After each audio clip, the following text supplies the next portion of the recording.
Halo, selamat datang di Kongko TV. Ini adalah video berita terbaru Manchester United dan juga prediksi Aston Villa melawan Manchester United di Liga Inggris Premier League ya. Kita udah ada jadwal nih melawan Liverpool dan menurut gue jadwalnya sih kurang menguntungkan ya. Kita bisa lihat dalam 5 hari kita akan ketemu Aston Villa, Leicester City dan juga Liverpool ya. Jadi besok ketemu Aston Villa, hari Rabu kita ketemu Leicester, hari Jumat kita mau Liverpool. Gue nggak ngerti nih kenapa kita harus ketemu Liverpool di hari Jumat. Padahal next fixture-nya lagi itu udah hari Rabu. Hari Rabu tanggal 19. Kenapa nggak ditaruh di hari Sabtu gitu loh. Itu lebih mending ada waktu 3 hari untuk istirahat. Malah FA milih untuk hari Jumat. Kan nggak ada apa-apa kan ya minggu depan. Kan cuma tinggal Liga doang. Liverpool pun udah nggak ada tanding lawan siapa-siapa lagi. Yang nggak ada lagi gitu. Dia cuma di Liga doang gitu loh beneran. Dan kita masih harus ketemu lagi Villarreal di final. Ini yang menurut gue tahun ini sih yang FA sedikit bego ya, karena banyak banget di kompetisi Eropa lain ya, seperti di Serie A, Bundesliga, kalau mereka tuh dikasih untuk 5 substitusi ya dalam ya karena jadwal sangat padat harus main setiap 3 hari, mereka tuh dikasih 5 substitusi. Kalau kita tuh cuma 3 substitusi. Nah ini kan kayaknya sengaja gitu ya benar nggak sih biar kita tuh kecapean gitu biar kita tuh ntar lawan lawan Villarreal ya dengan kondisi kaki capek semua gitu loh nggak fresh. Ini yang menurut gue sih begonya Eva tuh di tahun ini seperti ini gitu loh ya kenapa nggak dikasih 5 substitusi gitu kan. Oke lah banyak yang protes kan tapi kan yang tim-tim kere yang tim-tim yang nggak ikut apa ajang Eropa. Sekarang kita harus main 3 game dalam 5 hari. Ya udah pasti harus ada yang dikorbanin ini. Harus ada yang dikorbanin. Nggak bisa kita kayak begini. Bahaya banget ya. Oke, Aston Villa jelas itu ya kita harusnya bisa menang lah bener nggak ya. Ya maksudnya yang paling yang harusnya tergampang lah di atas kita tergampang di antara Leicester sama Liverpool. Ya kalau gue bilang sih ya kemungkinan kalau memang harus kita korbanin game mungkin lawan Liverpool harus dikorbanin. Maksud dalam arti kalau bisa kita incer seri atau jangan sampai kalah lah gitu aja. Nggak harus menang, incer seri jangan sampai kalah. Ya karena ya untuk lawan Aston Villa masih cukup fresh lah harusnya kaki ya karena kita ya istirahat cukup lama kemarin karena protes.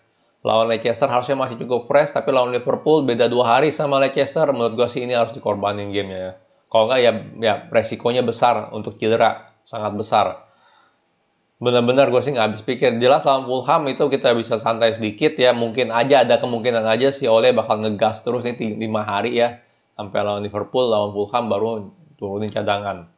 Mungkin juga gue nggak tahu. Tapi menurut gue kalau kita bisa dapat poin dulu nih lawan Aston Villa, lawan Leicester dan udah pasti kuat di apa namanya di peringkat 2 ya kan dan mungkin ambil poin lagi lah lawan Fulham. Menurut gue sih kita nggak perlu ngegas gitu lawan Liverpool. Ya mungkin udah bisa lebih santai karena ya kalau udah dapat di posisi 2 mau ngapain lagi bener nggak? Ya mau ngapain lagi udah nggak perlu ngegas lagi kalau gue bilang sih seperti itu ya. Tapi kita lihat tahu rencana oleh seperti apa. Berita transfer ya Manchester United maunya Jude Bellingham bukan Jadon Sancho ya. Jadi gue jujur kalau gue suruh pilih gue lebih milih Jadon Sancho ketimbang Jude Bellingham ya. Jude Bellingham kemungkinan besar gue sih nggak pernah pantau Jude Bellingham sebagus apa ya dan kalau gue lihat sih dia harusnya posisinya mirip-mirip Paul Pogba ya lebih ke arah holding midfield slash ya kan itu slash box to box gitu jadi dia lebih ke arah sana ya central midfield lah bukan ke arah pengganti Bruno Fernandes ataupun winger gitu jadi kalau gue bilang sih kalau dalam segi skemanya Ole sekarang ini gue lebih milih Jadon Sancho ya walaupun Jadon Sancho kemungkinan besar lebih mahal tapi anyway dari segi statistik dari segi assist segala macam ya Sancho itu jauh lebih banyak timbang dari Jude Bellingham ya makanya posisi pun menurut gue sedikit berbeda kalau gue bilang Jude Bellingham sih mendingan sangat jangan sekali gue lebih milih Jadon Sancho ketimbang Jude Bellingham ya nah ini dia nih UEFA udah memberikan sanksi ya kepada Manchester United dan juga ya beberapa klub lah yang mendukung European Super League ya. Sanksinya itu harus bayar 15 juta euro untuk sepak bola inilah, sepak bola youth-nya ya, sepak bola anak mudanya di Eropa. 5% dari penghasilan UEFA-nya bakal diambil sama UEFA ya selama 1 musim. Gue nggak tahu itu musim yang mana, mungkin musim depan, gue nggak tahu. Dan juga bakal di fine, bakal di apa denda 100 juta euro kalau dia main di kompetisi yang bukan under UEFA, ya. Kalau mereka ada belagu lagi lah atau ngomongin lagi soal Europa League, bakal didenda lebih lanjut lagi sebesar 50 juta euro, ya. Jadi lumayan lah ini kita punya sanksinya lumayan juga lah kalau gue bilang. Kalau untuk kelas 15 juta euro untuk football, balik lagi ke football itu masih oke. Kalau gue bilang 5%-nya ini juga menurut gue cukup lumayan. Dan juga ya denda lebih lanjutnya ini ya, kalau kita sampai melanggar lebih lanjut ya, itu bakal dendanya lumayan besar kalau gue bilang. Ya tapi anyway menurut gue sih ini ya welcome lah ya, ketimbang kita harus dipotong poin lah di liga atau apalah ya, itu kan pengharapan tim lawan gitu, bener nggak? Pengharapan kayak Chelsea, oh dia potong poin aja deh biar dia bisa naik, itu pengharapan Liverpool potong poin segala macam ya. Tapi ya kalau denda duit menurut gue sih masih jauh lebih adil ketimbang potong poin ya. Berita selanjutnya Andreas Pereira nih, ini katanya Andreas Pereira mau tinggal di Lazio ya. Dia nggak mau balik lagi ke Manchester United. Tapi pertanyaannya adalah Lazio mau beli nggak Andreas Pereira? Ya kenapa? Karena kita bisa lihat dia tuh cadangan, dia tuh jadi cadangan di Lazio.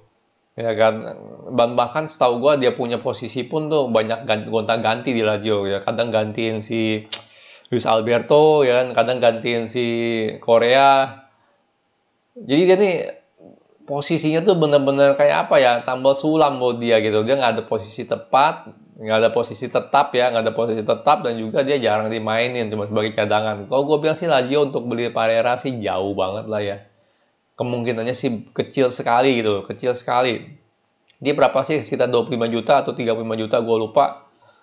Buyback clause belinya itu sekitar segitu, dan itu cukup besar itu untuk klub Serie A, apalagi Lazio yang sekarang ini bukan top klubnya, benar nggak? Ya oke lah, mereka peringkat ya masuk Champions League musim ini gitu kan segala macam, tapi dia bukan secara earning ya, secara duit menurut gue sih dia nggak sekuat kayak Juventus, AC Milan ataupun Inter Milan. Jadi untuk beli Pereira segitu buat cadangan sih kalau gue bilang sih berat. Kecuali dia jual pemain ya, kayak si Korea dijual ya. Luis Alberto nggak mungkin dijual. Sergei mungkin masih bisa dijual ya. Jadi tapi ya kalau gue bilang sih berat lah ya. Kita lihat lah gimana lah, kalau Lazio jual pemain kemungkinan besar dia bisa masuk, tapi gue nggak yakin dia juga fit, dia masuk ke dalam sistemnya si Inzaghi ya. Ya kita lihat lah ya, kalau dia bisa kejual ya kita welcome aja, bener nggak? Oke, nextnya kita bakal ngomongin tentang prediksinya ini ya, Aston Villa melawan Manchester United. Dari segi kubu Aston Villa jelas yang cedera adalah Grealish ya, dan juga Trezeguet, itu berdua yang suka main di sayap kiri ya. Cuman tetap aja Aston Villa ada beberapa pemain yang juga berbahaya ya, kayak John McGinn cukup kuat tuh sebagai holding midfield. Jelas dia punya back ya, Tyrone Ming tuh lumayan ya, cukup kuat juga lah. Bahkan sempat mau pindah ke kita kan ya, kalau dia nggak kemahalan aja kita mungkin beli itu Tyrone Ming sama satu lagi siapa ya, gue lupa lagi. Oh dia punya right winger mereka cukup berbahaya juga ya, si Bertrand Traore. Gue ingat banget di game pertama mereka main cukup bagus loh, bener-bener loh. Seingat gue kalau kita nggak game pertama seingat gue mereka nggak 100% ngandelin Grealish ya, mereka main lebih merata. Di tahun ini jelas mereka main lebih merata ya, nggak cuma ngandelin Grealish menciptakan keajaiban. Itu yang menurut gue sih yang tahun ini bikin Aston Villa ada sedikit kesuksesan sedikit ya. Tapi gimana pun juga perbedaan kualitas di game pertama ya di Old Trafford itu ya, perbedaan kualitas ya bikin kita bisa menang juga lah gitu. Selain ya mereka main bagus, kita juga cukup main bagus lumayan ya, kalau nggak salah gue lupa. Tapi perbedaan kualitas yang jauh lah gitu loh kita sama Aston Villa ya. Tanpa Grealish gue nggak yakin juga mereka bisa gitu. Walaupun udah nggak terlalu mengandalkan Grealish, tapi tetap aja setiap kali Grealish megang bola, kreativitasnya Grealish ya itu ya sangat diperlukan lah oleh Aston Villa gitu loh ya. Gue nggak lihat ada penggantinya di kiri pun. Trezeguet pun ya, itu kan dia kan main di kiri juga, itu dia juga lagi cedera. Jadi sih gue nggak tahu deh siapa yang main di kiri deh sama Aston Villa ya. Tapi anyway Lawan Aston Villa cukup confident ya, kita harusnya bisa menang. Walaupun nih di beberapa game terakhir gue lihat ya, apalagi di Eropa kita main kurang solid ya. Di Premier League Liga Inggris sih cukup solid ya, sebelum Liverpool kemarin di cancel itu cukup solid. Cuman yang Eropa ini cukup memperhatinkan, tapi harusnya kita bisa menang lah lawan Aston Villa, benar nggak? Dan kita harus menang lawan Aston Villa. Harus menang lawan Aston Villa ya. Kita amanin dulu tuh peringkat 2. Ya kalau peringkat 2 udah aman ya kita udah nggak perlu pusing lagi gitu loh soal Liga Inggris ya kan. Cukup main santai, incer seri, oke gitu, bener nggak perlu ngegas lagi. Ya jadi lawan Aston Villa ini cukup penting untuk kita meraih 3 poin ya. Kalau kita lihat coba lihat table dulu bentar ya. Lihat table bedanya berapa nih? Dia udah 35 kali main. Kalah lagi Leicester. Kalah lawan Newcastle 2-4. Aduh, Leicester. Jadi bedanya cukup jauh ya. Makanya penting banget tuh lawan Aston Villa menang. Kalau gue bilang, santai Chelsea menang dia 6-4, 6-4, 6-7 beda berapa tuh? Beda 3. Tapi kita masih ada 2 game. Ya, satu lawan Liverpool, satu lawan Aston Villa ini. Jadi kalau kita bisa menang itu bedanya cukup jauh lah. Kalau gue bilang sih ya. Kita 70, mereka 63, itu beda 7 poin sama Leicester, ataupun beda 6 poin sama Chelsea. Ya jadi penting banget, sangat penting sekali kita bisa menang, harus bisa menang melawan Aston Villa ya, biar kita tetap cepat-cepat kokoh lah di nomor 2 gitu loh. Ya kalau kita cepat kokoh di nomor 2 udah pasti bisa fokus di final Europa League. Ya sisanya lawan siapapun juga itu cuma sebagai latihan doang gitu, panasin kaki. Ya latihan bertahan lah, dari kemarin kita lawan Roma tuh jelek banget bertahannya, bener nggak? Ya latihan bertahan lah. Jangan sampai kita ntar lawan Villarreal nyerang-nyerang terus, sekali kena counter mampus gitu loh, benar nggak? Ya jadi ya bagus juga nih Leicester kalah lagi, drop point lagi ya. Chelsea lawan siapa nih? Ntar kita lihat dulu ya. Chelsea lawan Manchester City. Kalau Chelsea drop point juga ya, dan besar banget kemungkinan Chelsea drop point. Ya kita sih makanya harus menang. Ya kita cukup aman nanti di nomor 2 ya. Oke. Kita ngomongin formasi sekarang 4-2-3-1 ya. Henderson di goalkeeper. Basically defense sama lah ya.